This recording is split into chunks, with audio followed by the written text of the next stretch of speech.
Zipper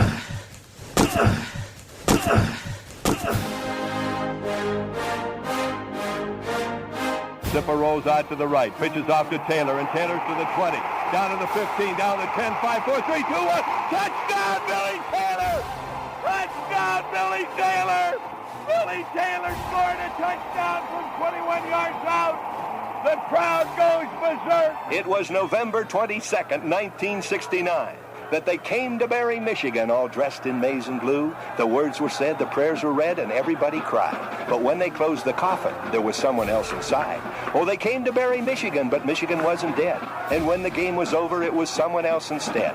11 Michigan Wolverines put on the gloves of gray, and as the organ played the victors, they laid Woody Hayes away. Under center is Wangler at the 45. He goes back. He's looking for a receiver. He throws downfield to Carter.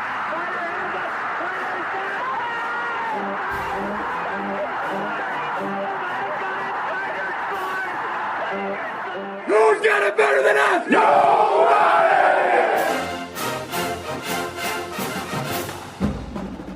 Welcome to the Michigan Man Podcast on Wolverine Sports Radio, a member of the V Sporto Network, and in partnership with SB Nation's Maize and Brew, for Wolverine fans from coast to coast.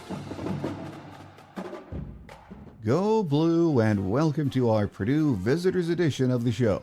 I'm your host, Mike Fitzpatrick. With us today is the radio play-by-play voice of the Boilers, Tim Newton. Before we bring him on, let's start with my view from Section 17 and a few thoughts from Purdue head coach Ryan Walters.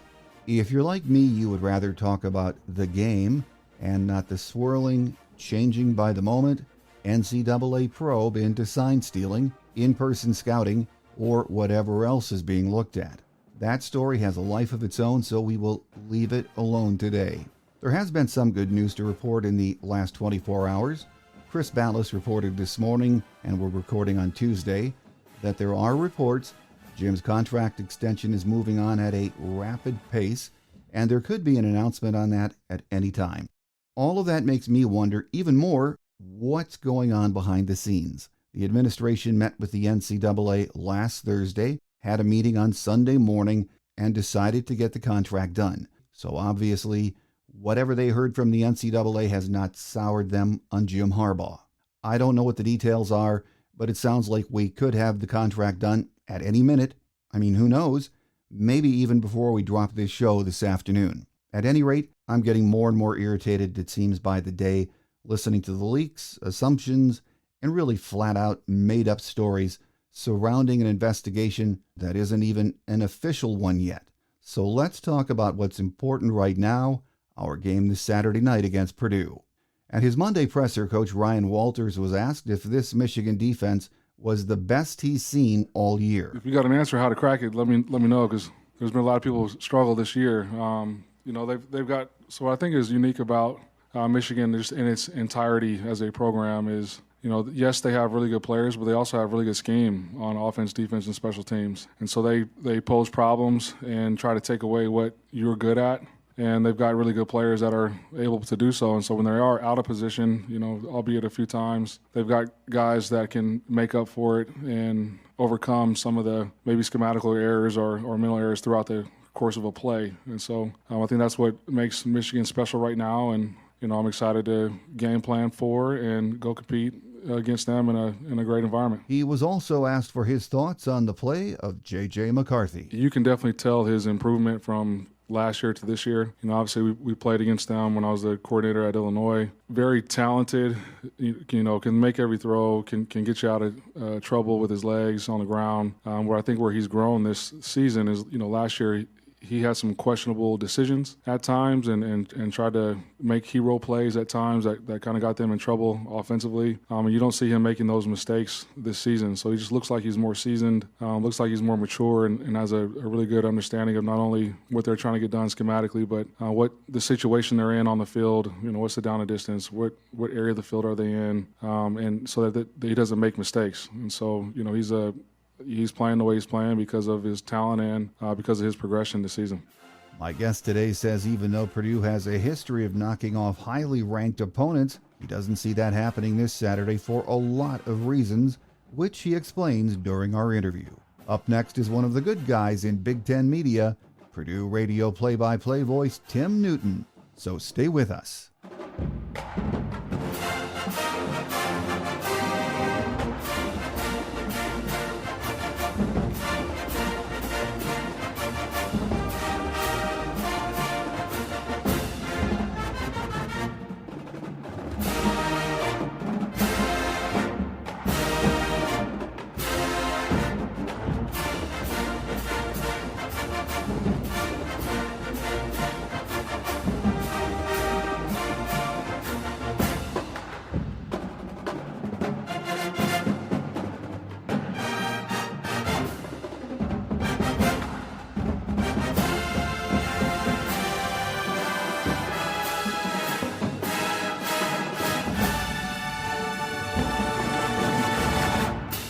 Joining us on our Visitors Edition of the show this week is the radio play-by-play voice of Purdue football, Tim Newton. Great to have you back with us, Tim. Thanks for having me. Appreciate it. Well, Tim, some days it seems like not that long ago Purdue and Michigan met in the Big Ten championship game, but a lot has changed in West Lafayette since last December, and there, of course, is a new staff and a lot of new faces on that Boiler football team, aren't there? Yeah, in 2023, I think we've reached the era of free agency in college football, and we saw that. It's been going on for coaches for quite some time, and now it is filtered down to the players. A lot of brand new faces, a lot of brand new schemes. Unfortunately for Purdue, not the same results as a year ago. And as you mentioned, they played for the Big Ten championship. But I think people are excited about the potential here with Ryan Walters and his staff, but going through some growing pains here in year one. Well, Tim, Purdue lost to Nebraska last Saturday on the road, 31-14. The defense forced 4 turnovers, held the Huskers to 277 yards of offense, but Nebraska still found a way to win. It was just another frustrating Saturday for this transitioning Boiler team, wasn't it? Yeah, it was. And in fact, it started with the opening kickoff. Purdue recovered a fumble on the opening kickoff, took over at Nebraska's 32-yard line, and wound up getting no points. Then trailing 14-0 going into the second half, they forced a turnover on Nebraska's first offensive play. Took over at the 13 with a chance to cut the lead to 14-7 and get right back in the game. And not only did they not score a touchdown, but they had their field goal blocked. Nebraska ran it for a score, and instead of being down 14-7, you're down 21-0. And at that point, with the way Nebraska's defense has played, the game was over. And so, yeah, very frustrating. Not often that you'll have 4 turnovers in your favor and not take advantage of it offensively, but unfortunately that was the case last week. Yeah. But last year, looking back at last year, that was such an explosive offense, led by Aiden O'Connell and Charlie Jones. We got to see it, of course, in Indy. But they're gone, under Ryan Walters and first-year offensive coordinator Graham Harrell. For Michigan fans that really haven't had a chance to see Purdue in action much, tell us how much different that offense looks this year. Well, if you look at the last several years, and I go back to when Jeff Brohm took over here in 2017, every year there's been one guy in the receiving corps that's been the focal point of the offense. It started with Rondale Moore, then it went to David Bell, and then, as you mentioned last year, Charlie Jones is one of the nation's leaders in receptions. Purdue does not have that this year. They don't have that alpha wide receiver. Instead of having one guy catch 100 passes, they may have 3 guys get close to 50 receptions, but there hasn't been one particular person that stood out in that group. Deion Burks has been the biggest big play guy, but that's been something that's missing in the offense this year.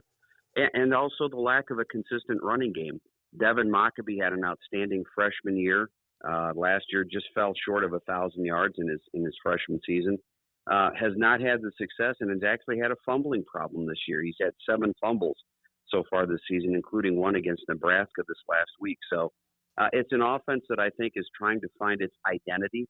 Graham Harrell is a Mike Leach disciple, so running variations of the air raid offense. But I think under Hudson Card, a transfer from Texas, they're still trying to find their way on that side of the football. Well, you mentioned the running game. I saw Coach Ryan Walters in his presser on Monday addressing the 7 fumbles by Devin Mockabee, and he said, we're just going to keep feeding Devin. He has 551 yards, and I've always thought he's a really good-looking back, but other than Devin, who else is getting carries that has impressed you this year? Yeah, the other guy is Tyrone Tracy, who Big Ten fans will be familiar with because it's his 6th year in the league.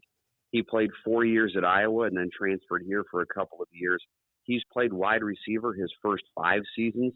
but they switched him this year to a running back spot. And actually, he scored rushing touchdowns in each of Purdue's first 5 games. Had a groin injury the week before the Iowa game, and he's been a little bit slowed after that, but he's pretty much back to full speed. So I think between Maccabee and Tyrone Tracy, that'll be the bulk of the carries. You may see Dylan Downing in certain situations, especially as a pass catcher and pass blocker. But basically, in terms of running the football, it's Maccabee and Tracy that'll do most of the load, along with Hudson Card, I should add. Yeah, and you mentioned Hudson Card, a redshirt junior transfer from Texas, has been the starter. 165 for 278, 8 touchdowns, 7 picks so far this year. Again, for Michigan fans who haven't seen much of him, tell us what kind of quarterback he has been so far this season. Well, he's got some mobility, although I don't think he has run as much, at least in planned running plays, as a lot of Purdue fans expected coming in. I think he's still learning the offense. The one thing that I think has been the knock on Hudson this year is he's at times held the ball too long, trying to let plays develop, and as a result, he's taken a pretty good pounding. He got hit early in the Illinois game about a month ago, and suffered an injury to his non-throwing shoulder that is just now getting healed up. So he's a guy that I think they've been trying to coach not to take as many hits as he has. He has the ability to make the throws. I mean, every once in a while he'll make a throw that takes your breath away. But he struggled last week in the wind at Nebraska, threw a couple of interceptions and plays that really could have gone for long scores. I think he's a guy that, again, is even though he has some experience as a starter in Texas, he didn't get a lot of starts with the Longhorns, and I think he's still finding his way. But the good news for Purdue fans is he's got some time left. He'll have another season at least, if not 2 more after this one. So he's a guy I think that has a high ceiling, but we haven't seen that ceiling yet here at Purdue. You know, it's interesting too, Tim, when you look at if you just look at the statistics of the Purdue offense, you see what he's doing. Hudson Card throwing the ball, only 8 touchdowns, and then the running game is not that bad, but statistically they're only averaging 20 points a game. So there must be a lot of issues in that red zone, and I would think that starts with the offensive line too. Yeah, the offensive line has been a little bit patchwork. They've lost 3 starters since the start of the season, and it was not a deep offensive line. But if you look at the numbers, and I did the same thing last night, actually. I took a look, and Purdue is in the middle of the pack if you look at even in scoring offense, but at rushing offense, passing offense, they're not bad. The thing that has hurt Purdue, 2 things have hurt Purdue offensively. One is too many negative plays. You know, we'll see a situation, we saw it several times last week against Nebraska. They would gain 5 or 6 yards or even 8 yards on first down and then have a loss on the next play and be in 3rd and long situations.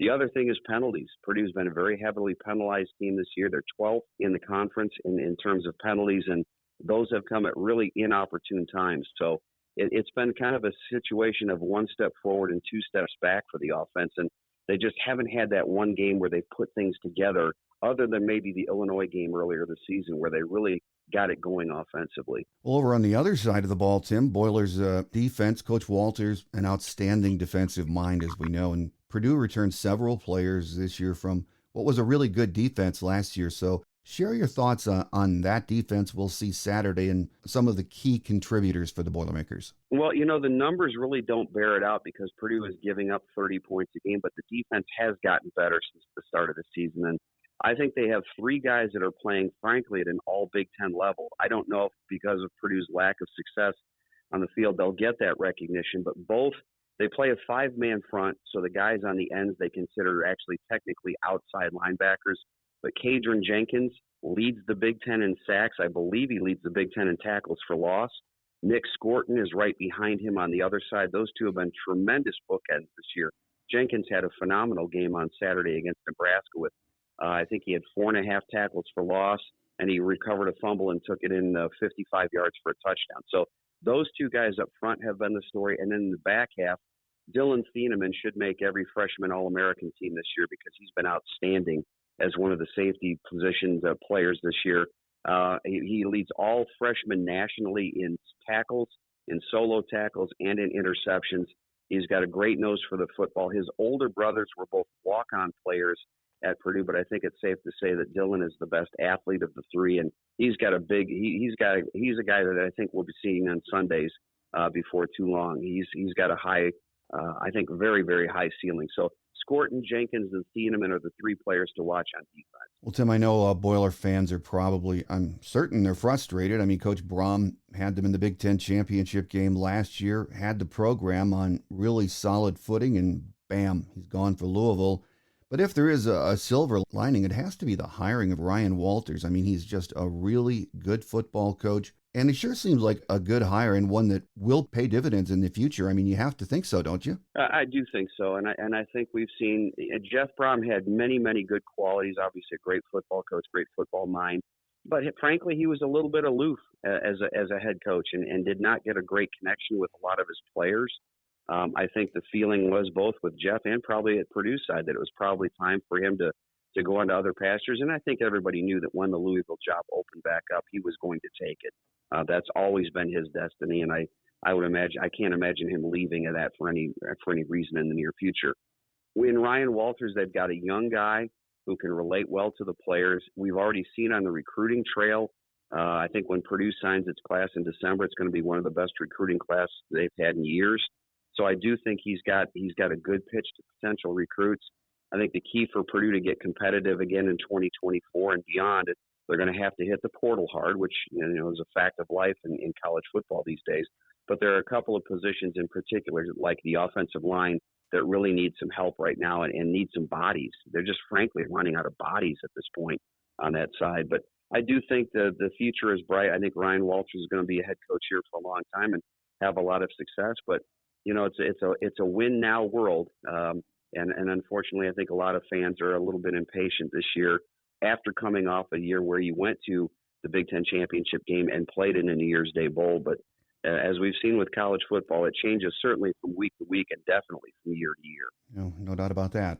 Well, this Saturday night, Purdue visits Michigan. Big coast-to-coast game on NBC. And for some good reasons, and I have seen it many times in my lifetime, Purdue has been called the Boilermakers. There's a reason for that.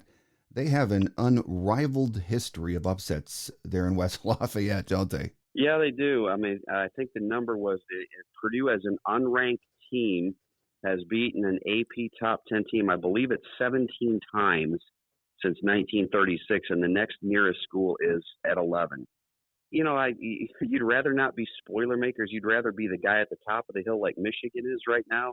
But yes, the Purdue has had a reputation and had a history of coming up in games like this. I just don't know right now with this football team, especially as banged up as it is on the offensive line, playing the best defense they'll face all season. I just don't know right now how Purdue's going to generate enough offense on Saturday night to come up with the upset. But as we always say, that's why they play the games. That is absolutely right. And, last year at the Big Ten championship game, I was sitting next to Rock Supan. And for our young Michigan fans who don't recognize that name, with Purdue down 14-13 on November 15th, 1976, and it was a week before the Ohio State game, with 4 minutes left in the game, Rock booted that 23-yard field goal to bring down top-ranked Michigan 16-14. And yes, Michigan had a chance to kick their own field goal a series later. Bob Wood missed the field goal. But, that's why as a seasoned fan, I guess old fan, I never pay attention to these odds makers.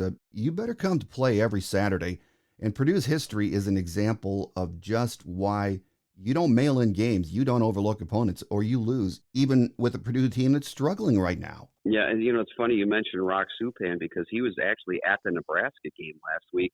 My broadcast partner last week and on fill-in occasions this year has been Mark Herman, who is a former Heisman Trophy finalist and a college football Hall of Famer. Oh, yeah. Rock Supan was one of his teammates, and so Mark and Rock and Dale Schwann, who is another guy from those late 70s teams, and Bob Backrath, one of their assistant coaches, all had dinner Friday night in Lincoln before the game. And so it was great to see Rock in the team hotel. And, yeah, that's it back in the old days. He was actually a defensive back who also served as the kicker.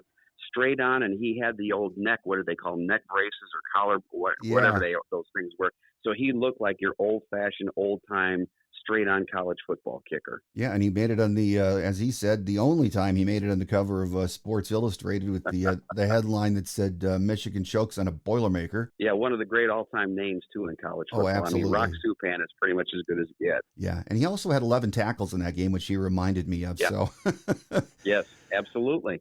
Great guy. But final question before we let you get away, Tim. We know the Big Ten East is going to come down to Michigan, Penn State, and Michigan against Ohio State in the coming weeks. The Big Ten West is another story altogether.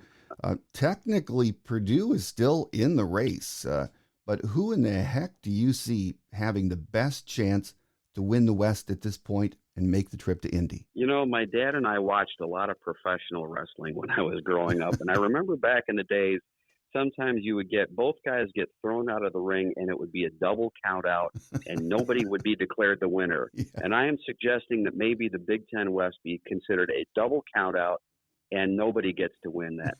I honestly, you've got 4 teams right now at 3-2, and the warts on all 4 of those teams are the size of Nebraska. I mean, it's if I had to pick somebody, somehow it seems like Iowa tends to win close games more than the others.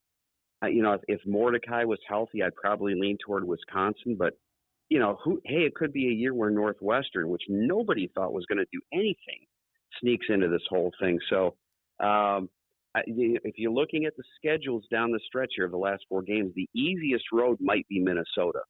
And so, if I had to pick, I guess if I had to pick somebody, I just said I was going to pick Iowa, but I'm going to switch. I'm going to say Minnesota somehow is going to sneak into the Big Ten championship game this year. Well, it is going to be an interesting 4 weeks, final stretch of the season in both divisions, and we're looking forward to it. And, of course, the Boilermakers are visiting the Big House on Saturday night, coast to coast on NBC, and our guest today has been the radio play-by-play voice of Purdue football, Tim Newton. Tim, it's always great to have you join us. We appreciate you carving out the time from your busy schedule and look forward to another visit in the future. Haven't been to the Big House in a while. Looking forward to it Saturday night, and it should be a great atmosphere again for college football.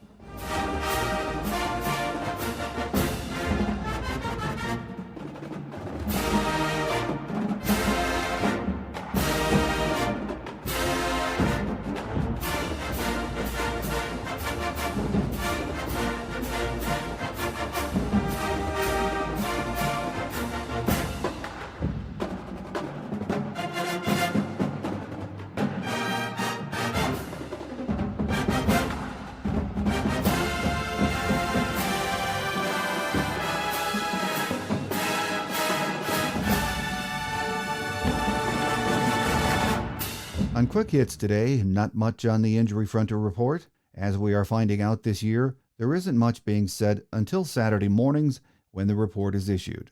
After having played 8 games, you have to say we are in pretty good shape for the stretch run.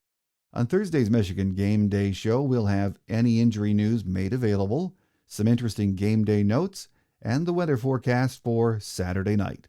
We had originally hoped to have Jake Butt with us, but his BTN schedule is crazy right now, as you might expect. So joining us will be someone well known to Michigan fans, Clayton Safey from the Wolverine magazine and the Wolverine on 3. So tell your family and friends about the show and join us again on Thursday. That does it for today. Have a great Wolverine week, everyone. I'm your host, Mike Fitzpatrick. Until we meet again on Thursday, take care, and as always, go blue. Thanks for joining us today on The Michigan Man, here on Wolverine Sports Radio, a member of the V-Sporto Network, and in partnership with SB Nation's Maize and Brew. Our listener lines are open 24/7 for your calls at 313-263-4842. That's 313-263-4842. Or email us at themichiganmanpodcast@yahoo.com. That's themichiganmanpodcast@yahoo.com. The Michigan Man Podcast is produced at the studios of Robin Lynn Productions, Allen Park, Michigan, and is not affiliated with the University of Michigan. Go Blue!